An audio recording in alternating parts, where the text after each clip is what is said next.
there's so many films that we're going to end up just like. There's too many of them that all make sense. There's one film that I've never been a fan of, really. I've seen it a couple of times over the years and never really got into it. Don't really dig comic book superhero films. But there's a film called The Watchmen, which is one of those comic book films, but it's like a dark one, sort of. You need to watch that film now. That is the best analogy for what's going on here. Now, in that film, they kill a shitload of the population with a bomb, I think. Not a virus. But there's a justification for killing loads of people in that film, which I can imagine is what's going on now. Where at the end of the film, one of the so-called heroes successfully kills a shitload of the population, and some of the other heroes don't agree with it. And one of them says, I'm going to go and tell everyone what you did. And he says, you can't tell them because it'll ruin it. He goes, the reason why I did what I did is because now there won't be war, there'll be peace. Everyone is unified by this crisis and this tragedy.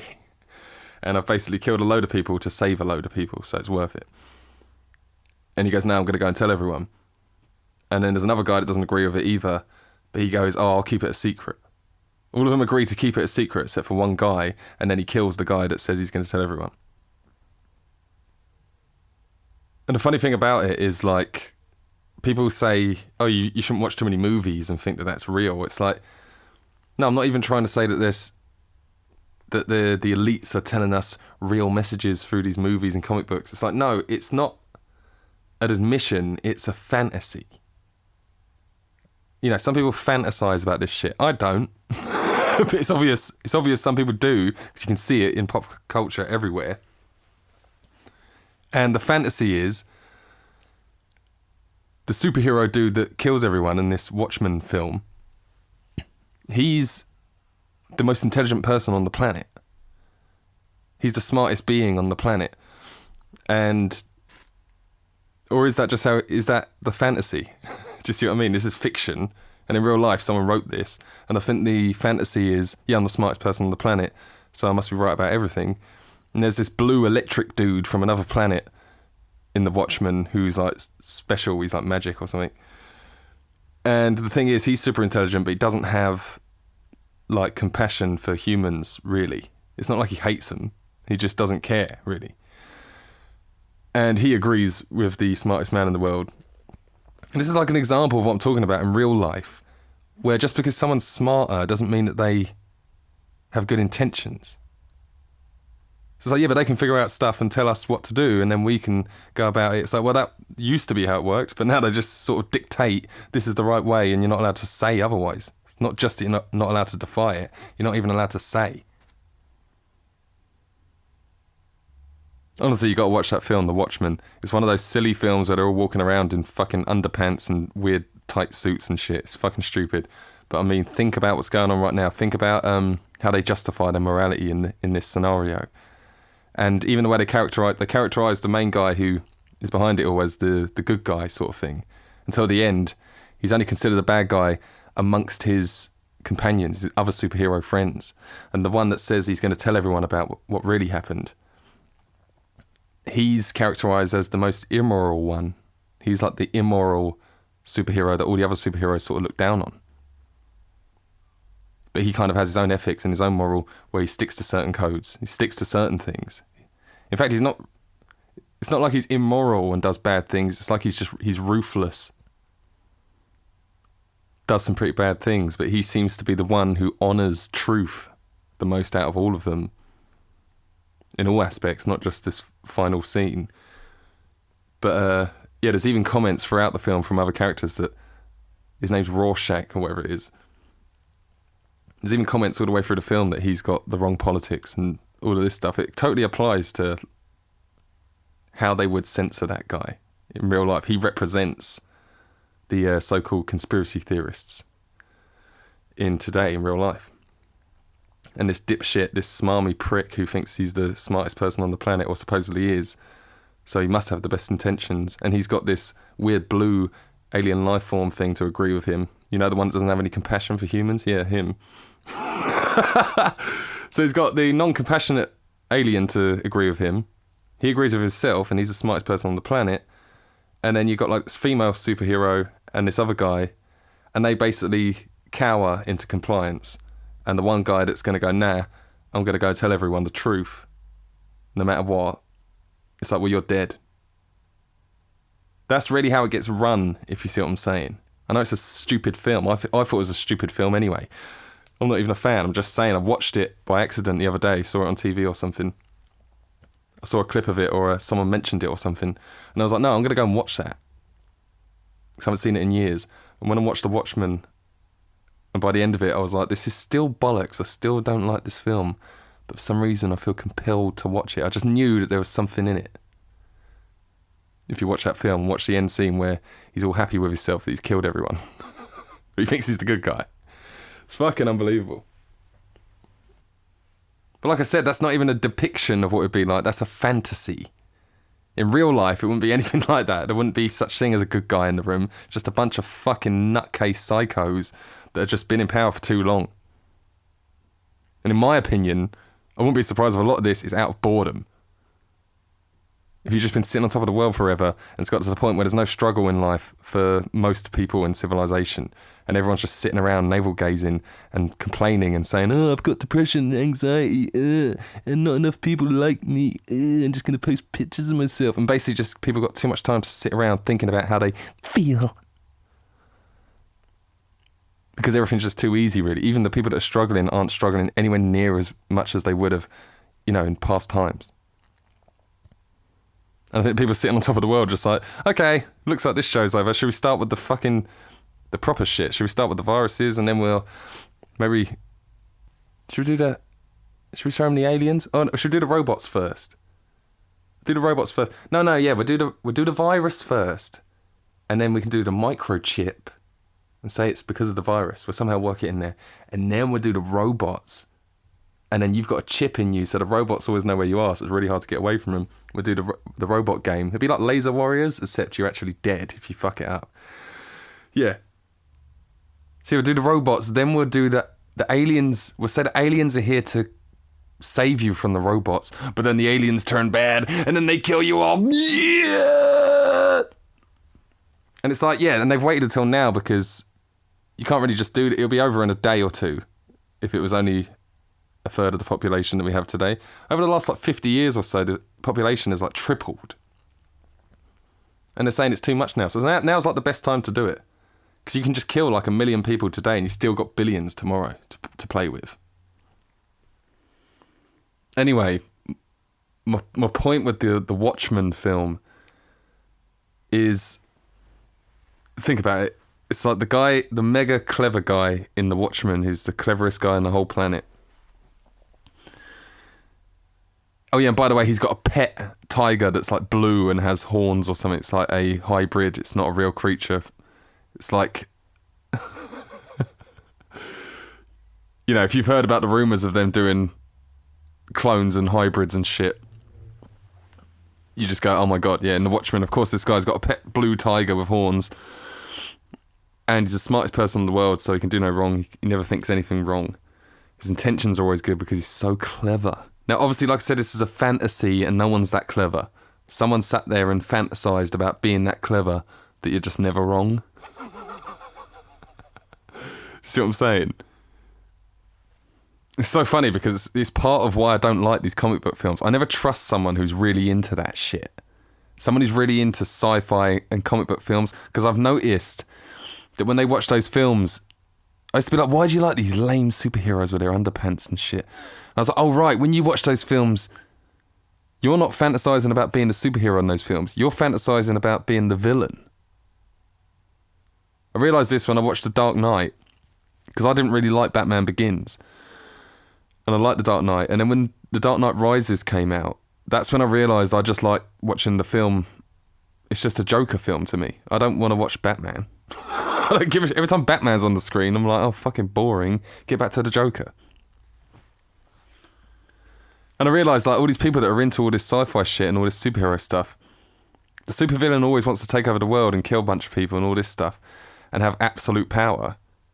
And these fucking losers that are just into sci-fi and superhero comics, they actually fantasize about being the supervillain.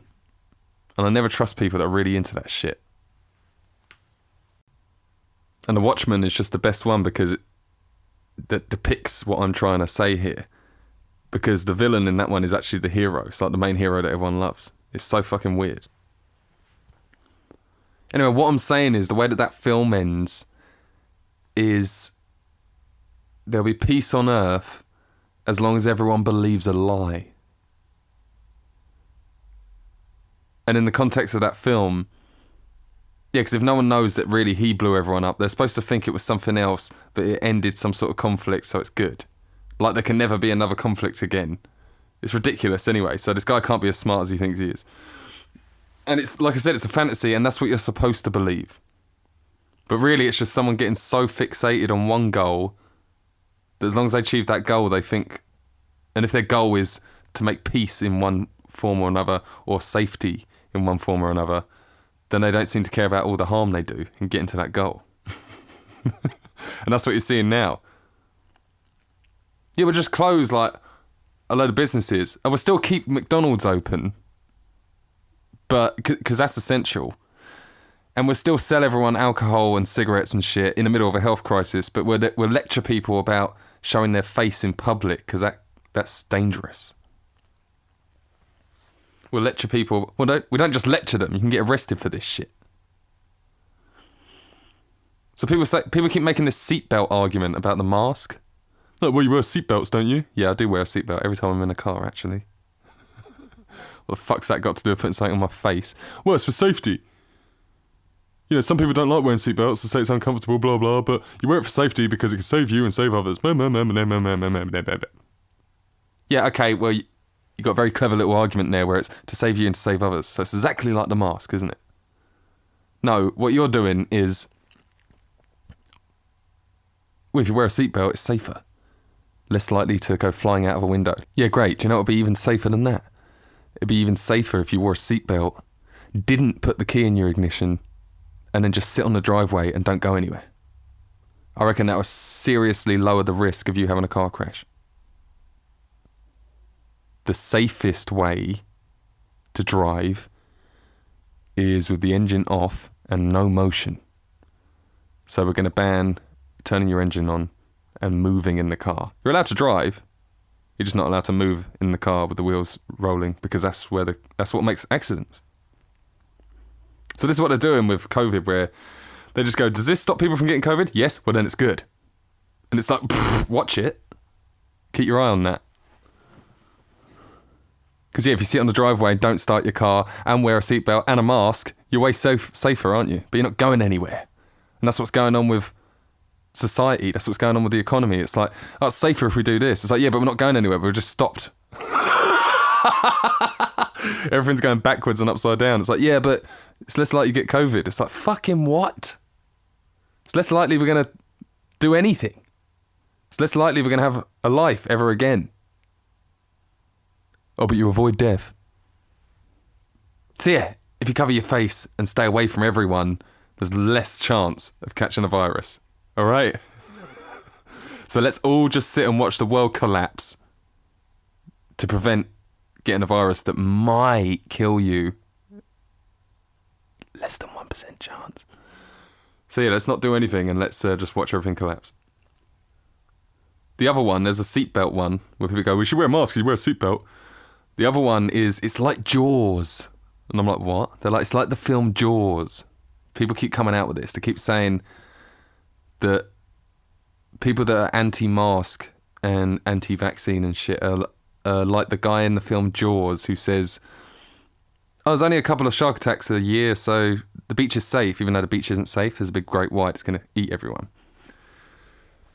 And it's like, no, it's not like Jaws at all. Well, it's like Jaws if the shark was really selective about who it wanted to bite and only wanted to bite less than 1% of people. It's not like Jaws. Here's how it actually is like Jaws. It's not like Jaws the film. It's not like you're in the film. It's like Jaws in real life, how we know it as a movie. When Jaws was released in the cinemas, people all over the world stopped going to the beach because they were scared of sharks. And this went on for years. People were just like, oh, I've seen Jaws and now I'm scared. And I know what it's like, because when I was a kid, I used to be scared even in swimming pools sometimes. As I'm getting out, I'd think a shark's going to come and bite my legs. Even though I know for a fact there's no shark in the swimming pool. But just because I saw a film, so you see a film knowing it's not real, but it's got music. Dun, dun, dun, dun, dun, dun, dun, dun, dun, dun, dun, dun, dun,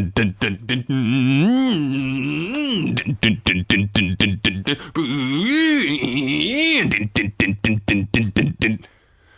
You got that, and you see a fin coming out of the water, and that's all you need. It's called the power of suggestion, all right? And then millions of people are scared shitless to go to the beach for years.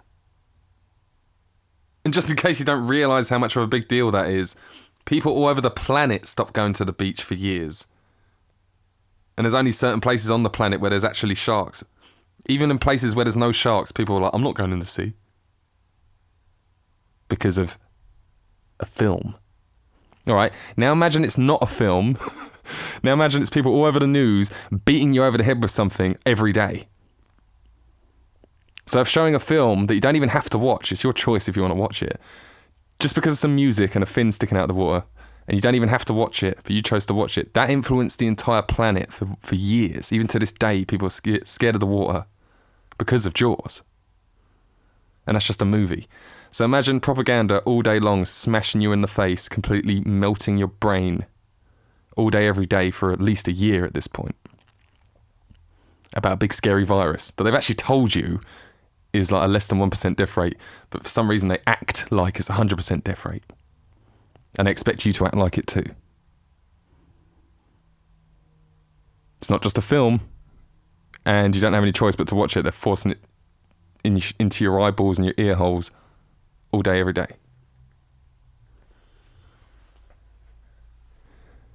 Taking it a little bit further than just the power of suggestion.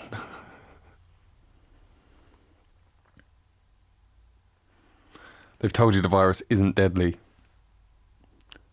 Less than 1% death rate. They've told you the vaccine doesn't work.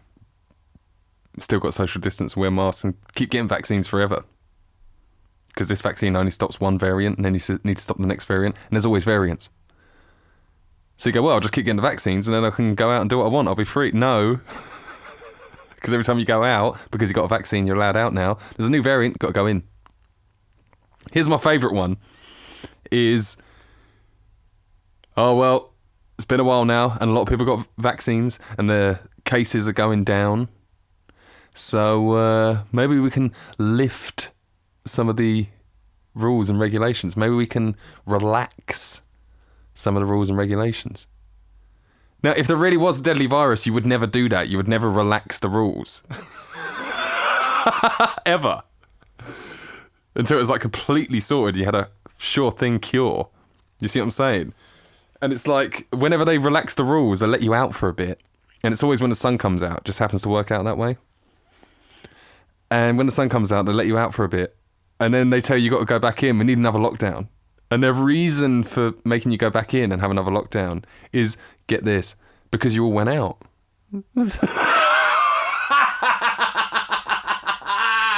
I love it. Oh yeah, you can go out now because it's so obviously a reward system where it's like, oh, you've sat in and been compliant, so you're allowed out a bit now. But now you got to go back in and we've got to have lockdown again. Why? Well, because you went out. Like as if you broke the rules by going out. Well, you know what happens when you go out? Everyone mingles and then cases go up. And that's dangerous.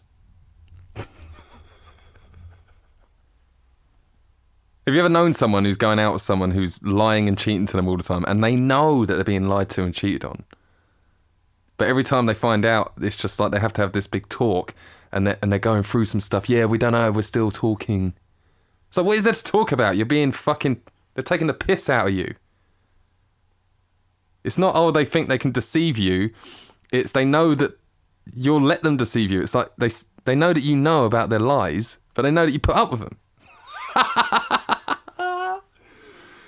So this is how it goes in those relationships. Doesn't matter which way round it is. One of them cheats on the other finds out about it, and instead of going, you're a piece of shit, you lied and betrayed me, fuck you, see you later, No, it turns into a big talk. You have to sit down and have a talk about what the person who got cheated on did wrong to make that other person cheat on them, you see. This is how you'll get treated if you allow it. So imagine someone's cheated on you, you find out about it, you confront them about it, and they go, yeah, we need to talk about a relationship. And you're like, yeah, that's what I'm saying to you. And then they go, yeah, well, I haven't been happy with you because blah, blah, blah, which is probably why this has happened. It's always your fault. It doesn't matter what it is, it's always your fault. Don't let them do it. So yeah, this is what's going to happen. It's already happened like 4 or 5 times. Where you'll be allowed out once you've done this or once this time comes. And then when you go out, they go, we've got to go back in. And you go, why? And you go, because you went out. Over and over again. It's going to keep happening. Over and over again if you let it. And to me, if you're still wearing a mask and you're still telling others, oh yeah, this is for the greater good and there's a big scary virus, you sound like someone who's scared of Jaws. You sound like someone who's in a relationship with someone who keeps cheating on you, and you're like, oh yeah, we talked about it and we're going to work on it. Working on it means you're going to work on being more of a mug. Once you flatten the curve, you can go out. Or the curve's flattened. Once you get the vaccine, you can go out. Or everyone's getting the vaccine, can they go out? We still need more people to get the vaccine. How many? Why don't you just say it? Why don't you just say you need 100% of people to get the vaccine? The reason why you know this is all bullshit is because at the beginning of all this, it's like if you were in charge of the world and there was a virus, but it only seems to affect a tiny, tiny percentage of people, right? Wouldn't you, these people that we label the vulnerable, wouldn't you try and identify the vulnerable and take care of them and even put in programs in place that I'm sure no one would mind? If you put in programs where we all pay into something and help out the vulnerable, do you know why no one would mind? Because they're a minority! Big time! So there's more of us than there is of them. So you'd only have to take like a tiny, tiny bit out of everyone's pocket to help these people. But no, we're not going to do that. What, because we're dumb? The people that are in charge of everything didn't think of that. No, it's because they don't want to do that. They want to go, oh, you've all got to stay in. Why? Because, just for now until later. Okay, later comes. So how about now? It's like when you're in the back of the car and you go, are we there yet? And your parents lie and go, yeah, we're nearly there. Because that shuts you up for like 10 minutes. But 10 minutes later, are we there yet? Yeah, we're nearly there. They just keep saying it. You're never nearly there. For all you know, your parents are lost and they just keep saying, yeah, nearly there. In fact, if they were lost, you'd be better off. They know where they're going. I don't want you to know where they're going. Just know that it's all about the vulnerable. That's what all this is for. All of the lockdown and everything is all for the sake of the vulnerable, when you could have just tucked away the vulnerable and we could have all pitched in to help them, but carried on with society, But no, everyone has to get the vaccine, because even if you're going to be fine, you might catch the virus and pass it to someone who's vulnerable. How? I don't know. Over the last year, the vulnerable have identified themselves and they're being pretty cautious. I came out of an analogy about nut allergies. Analogy and allergy are 2 words you don't want to use in the same sentence. I came up with an analogy about nut allergies. This is before the vaccine was even really available. Where I was talking about the virus and I said, people who are vulnerable and likely to die from the virus are like the people who have nut allergies. And then I looked it up and found out that there's actually more people in the population who have a nut allergy than there would be people who would die of the virus, even if everyone had the virus. I was like, what the fuck? And then I realised we don't shut down the world so that nut allergy people are safe. No, we just carry on, but we're just mindful and aware that there's such thing as people who have that allergy. So people who will die of the virus are people who basically have an allergic reaction to this virus that most of us just sort of shake off. But anyway, my point is, since the vaccine's come out, I've actually heard people who are promoting the vaccine use my nut allergy against me, saying that the vaccine is safe and, people who have nut allergies, there's only this many and we should do this. And I was like, what the fuck? What's the other one where they try and use my analogy against me? And I'm like, no, that's my one about why you don't need a vaccine. oh, you need to get a vaccine because someone who is vulnerable might also have a condition that means they can't get the vaccine. So they're super vulnerable and you could give them the virus and then you're a murderer for not getting the vaccine. It's like, no, how unique is this person? Do you see what I'm saying? They're like someone who has a nut allergy and they should be mindful about how they live their life. They've got a serious condition. I'm not saying I don't care about that person. I'm just saying it's just like anyone else who's like allergic to dust or something. You know when you get these people with allergies? Or nuts. But no, we're going to redesign the entire planet and the way we live because COVID. We are living off the remainders of the system that we used to have and the economy that we used to have. It's gone already. And yeah, it's going to run out at some point. I'm not just talking about resources. Well, I am to an extent. It's like someone made a really good point the other day. I heard someone say, the NHS, for example. If you've got a system where everyone pays tax money into a system and then you get a free service, which is not really free because the tax money was taken from you in the first place, but it's like we all pay in, we all get out, it's all good. But it's like if half the economy just goes kaput, that's a lot less money going into a system, so how's it going to come out? And it's like, well, you can keep ticking along on the leftovers of a system that used to work, if you know what I mean. And that's what we're doing right now. The collapse of the economy is so deliberate and so obviously deliberate and unnecessary. And we're just going to sit here and watch everything just disintegrate. And it's all just to take away freedom. You're not allowed to do anything without being tested. Medically tested. Not just asking for proof of identity and shit. It's like they want to know if you've been vaccinated. They want to know if you've been tested. All under the guise of this is temporary. Put up with it because it's only temporary. Then later on when you go, yeah, can we stop with that now? It's like, oh, well, you've been putting up with it for this long, so you're used to it now. This is the new normal. So anyway, yeah. You know, if you're just good little boys and girls, and if you just obey the rules, and if you just wear a mask, and if you just social distance, and if you get a vaccine, then you'll be allowed your freedom back. But obviously, once you get your freedom back, if you use that freedom to like go out and see people, we'll have to punish you by having another lockdown, and then you have to have another vaccine. But then obviously after that, you'll be allowed out. But then if you go out, we'll have to punish you by making you go in. And this might sound ridiculous, but we've already done this to you 3 times. So pretty sure we can just keep doing it to you. So I don't know if you understand this, but do you see how you get punished for the reward? So imagine I've got a pot of cookies and you're not allowed to eat cookies.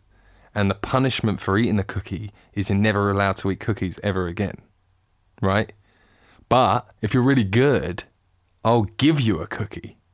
But imagine if I didn't rule out the rule, even once you've been good, about not eating cookies. So imagine if I went, you've been really good, here's a cookie. And you go, oh, thank you. Did you just eat one of the cookies? Yeah, you said it was really good. But you still ate a cookie and you know you're not meant to eat cookies, right? Well, you're bad. You're going to get punished now. So you go to your room and there's no cookies ever again. Further down the line, do you know what? You've been really good. I'm going to give you a cookie.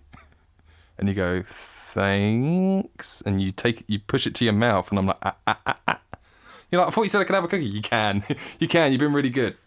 You've been really good. This is a reward. You have a cookie. And you go, oh, okay. Then, did you just eat a cookie?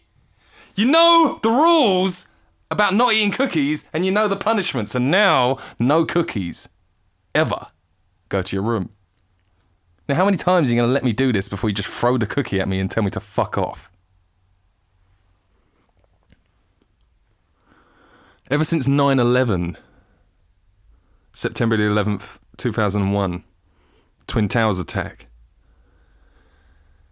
everyone was panicked about that. And then what happens when everyone's panicked is they sit there and wait for the news. But the news was all over the place after 9/11. And it was a big deal that, look, if you know that the news are capable of lying to you and you know that presidents are capable of misleading the public and you know that all this stuff, The thing is, there's millions of people that don't realise that. And that's what's so annoying, and you feel helpless and like you can't do anything about it. You know what's going on, but you can't do anything about it. After 9/11, you weren't on your own. You weren't just sitting there going, oh, I wish people knew that the people in the news are full of shit. No, everyone actually woke up and went, oh my God, they're lying to us. It was like undeniable, right? You can't have loads of different news sources saying completely different things and have them all be right. Someone's got to be wrong or lying or both. And people sort of snapped out of it and went, oh shit. Not only are we not safe and anything can happen and aeroplanes can just suddenly fly into buildings, but we can't actually trust anyone. And it's just unreal to me that everyone realised that. But that wasn't the big revelation, you see. It was a revelation. There's two revelations going on there, and one of them's bigger than the other. The first one is, oh my God, they can just lie to us. Oh my God, they do lie to us. Even the people that didn't realise that all of a sudden realised that. But the second revelation, the bigger revelation, is the realisation that once everyone realises that, there's still fuck all you can do about it. Oh, it looks like so many people got the story so wrong so many times. There must be some lies involved. Someone's going to be held accountable. Nope! And by the way, there was never a solid conclusion on 9/11. It was never, oh, that was a bit messy, but don't worry, we figured it out and this is the story. No. You're just left to figure it out for the rest of your life. And then if you try and figure it out on your own, you're a conspiracy theorist. So you just don't figure it out. You don't talk about it. Okay? It's settled. We've settled on it's unsettled. And you're just going to take that because what else are you going to do?